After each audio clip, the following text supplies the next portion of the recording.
Good morning, friends. When two or more words put together make up a new word with a unique meaning is called a compound noun. અર્થાત જ્યારે બે કે વધારે શબ્દો સાથે આવી અને એક નવા અર્થવાળા શબ્દનું નિર્માણ કરે છે ત્યારે સંયુક્ત નામ અથવા તો યુગ્મ નામ બને છે.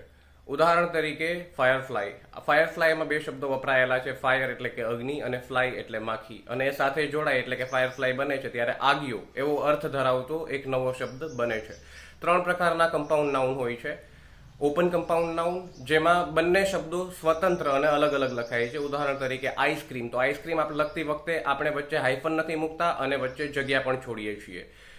બીજું છે ક્લોઝ કમ્પાઉન્ડ નાઉન, જેનું ઉદાહરણ આપણે હમણાં જ જોયું ફાયરફ્લાય. તો ફાયરફ્લાય છે એક શબ્દની જેમ જ લખાય છે, વચ્ચે કોઈ સ્પેસ આપણે છોડતા નથી કે ડેશ કે લીટી જેવું કંઈ લખતા નથી. અને ત્રીજું છે હાઇફનેટેડ કમ્પાઉન્ડ નાઉન, જેમાં બે શબ્દોની વચ્ચે આપણે ડેશ અથવા તો નાની લીટીનો સમાવેશ કરીએ છીએ.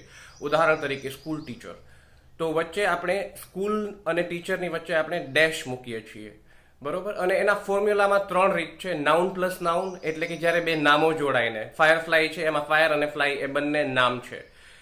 એડજેક્ટિવ પ્લસ નાઉન એટલે કે આગળ એડજેક્ટિવ હોય અને પાછળ નામ આવતું હોય, એવું ઉદાહરણ છે બ્લુબેરી. તો બ્લુ છે એ એડજેક્ટિવ છે અને બેરી છે એ એક ફળ છે, બરોબર. અને બ્લુ એક નામ પણ છે, કારણ કે ભૂરું છે એ રંગ છે અને એ નામમાં પણ આવી શકે. અને ત્રીજું ઉદાહરણ છે નાઉન પ્લસ વર્બ. ઉદાહરણ તરીકે હેરકટ, તો હેરકટ એવો શબ્દ છે જેમાં હેર છે એ વાળ છે, એ નામ છે, અને કટ છે એ ક્રિયાપદ છે. આશા કરું છું આજનો વિડીયો તમારા માટે ઉપયોગી હશે. તમને આવા કોઈ અન્ય ઉદાહરણો ખબર હોય તો કમેન્ટ સેક્શનમાં જરૂરથી લખજો. ફરી મળીશું આપણે નેક્સ્ટ વિડીયોમાં. Thank you for watching grammar for ગુજ્જુસ.